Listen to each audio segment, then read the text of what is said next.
इस्लाम था, इस्लाम है, इस्लाम रहेगा। कुरान था, कुरान है, कुरान रहेगा।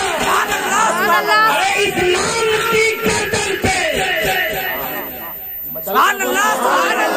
साथ देंगे तो तकरीर होगी, वरना आपकी तरफ भी कर दिया जाएगा।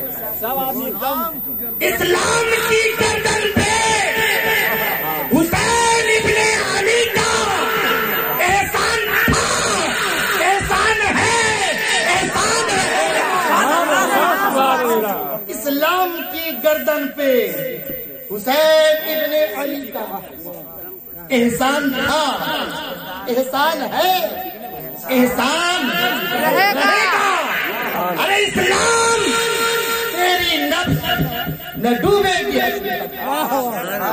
अल्लामा अजमत रजा बरकाती साहब, ये हुजूर शेर नेपाल का शागिर्द भी है। साल डेढ़ साल हुजूर के बारगाह में दर्स यानी किताबें पढ़ना सीखा है। हुजूर शेर नेपाल का फैजान जब तक हम जिंदा रहेंगे वब तक मेरे ऊपर रहेगा, और जब हम कब्र के अंदर चले जाएंगे तो कब्र में भी फैजान हुजूर शेर नेपाल। सुभान अल्लाह, सुभान अल्लाह। समाज फरमाए, इस्लाम तेरी नफ्स न डूबेगी हकीकत, तेरी रगों में खूह है रवा,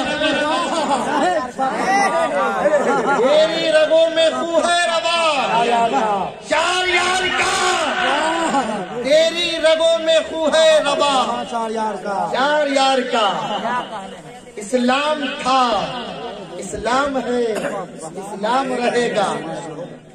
और इस्लाम के गर्दन पे हुसैन इब्ने अली का एहसान था, एहसान है, एहसान रहेगा।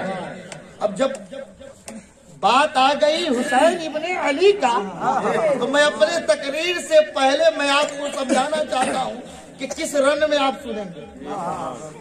बात कह दूं? जी जी। आपको मैंने दुरूद पढ़ने के लिए कहा, दुरूद पढ़ने से आप कतरा गए। सरकार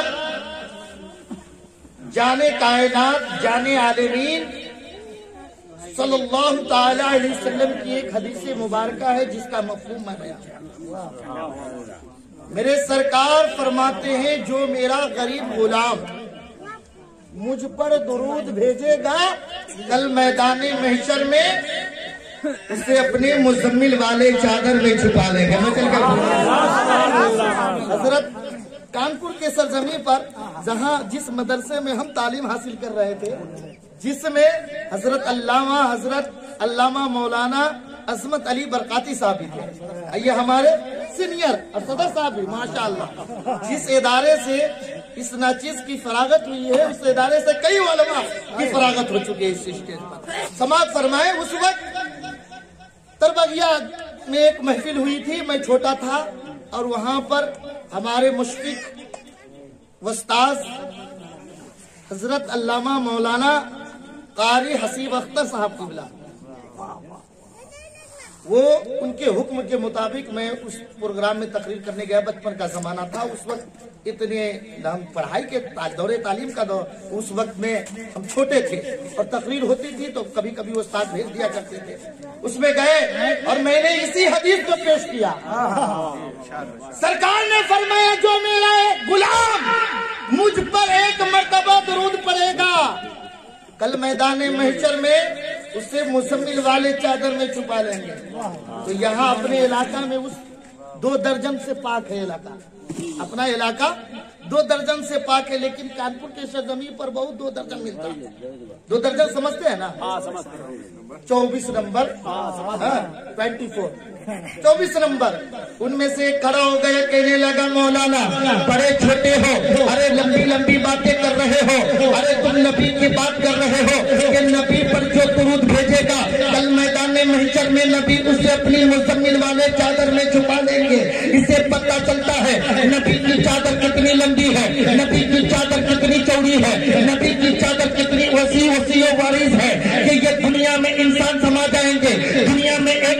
नहीं पढ़ रहा है, दो दरूद नहीं भेजता है, 3 इंसान दरूद नहीं। अरे ऐसे इंसानों के भी है जो उठते हैं तो दरूद पढ़ते हैं, बैठते हैं तो दरूद भेजते हैं, चलते हैं तो दरूद भेजते हैं, खाते हैं तो दरूद भेजते हैं। तो मैंने कहा ना था तुम नबी की चादर की बात करते हो। अरे नबी की चादर को बाद में देखना, चलो पहले हिंदुस्तान की सरजमीन है, अजमेर का शहर है, अजमेर चलो, नबी के औलादों का एक करामत देख लो। सुभान अल्लाह, सुभान अल्लाह।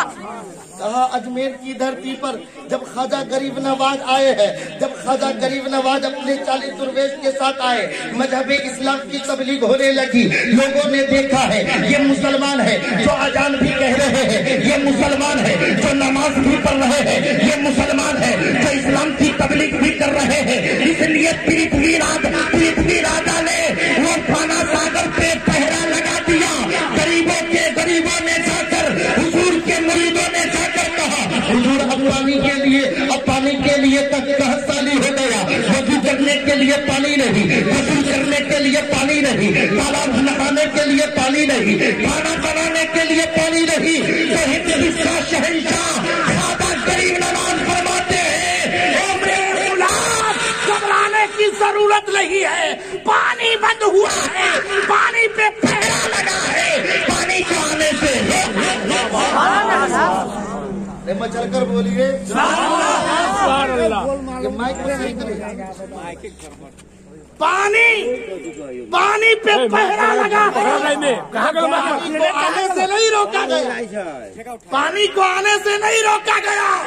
इसलिए मेरे गरीब नवाज ने फरमाया ए मेरे गुलाम, कासा ले जाओ और आना सागर के करीब भी ना जाना, आना सागर के पास भी ना जाना, और आना सागर के उस इतने दूर रहना जहाँ से तेरी आवाज पहुँच सके, आना सागर तक आवाज जा सके। और गरीब है एक छोटा कासा लेकर आना सागर के करीब गया है, आना सागर से कहा है ए आना सागर चलो मेरे ख्वाजा बुला रहे हैं। इतना कहना था कि पूरे तालाब का पानी उस छोटे कासा में समा गया।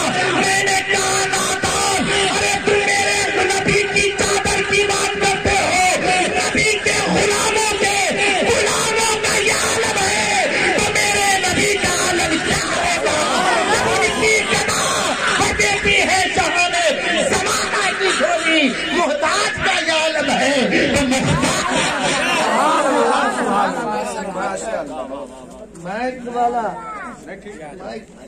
तो मैं कभी कभी छोड़ दे रहा है। दुरूद पाक पढ़े अल्लाह रब्बुल मोहम्मद सल्लल्लाहु अलैहि वसल्लम। और नबी के पावर की बात करते हो, नबी के पावर की बात देखने हजरत एक मर्तबा मेरे आका सल्लल्लाहु अलैहि वसल्लम के बारगाह में हजरत उम्मे सुलैम पहुंचती है। अर्ज करती है या रसूल अल्लाह, आज मैंने ख्वाब देखी है, और ख्वाब ये थी कि या ख्वाब ये है कि मैंने ख्वाब देखा कि आपके जिस्म का एक गोश्त का लोथड़ा काटा गया, आपके जिस्म का हिस्सा काट कर मेरी गोद में रख दिया गया, मेरी गोद में रख दिया गया। मैं हैरान हो रही हूँ, मैं परेशान हो रही हूँ, मैं बहुत मैं ताज्जुब में पड़ गई हूँ। मेरे आका जनाब अहमद मुज्तबा मोहम्मद मुस्तफा सल्लल्लाहु अलैहि वसल्लम के ज़बान पे मुस्कुरा गए, जब आपका चेहरा मुस्कुरा गए तो समझ लो जब नबी मुस्कुरा गए तो कोई परेशानी नहीं है, समझो गुलामों का काम बन गया।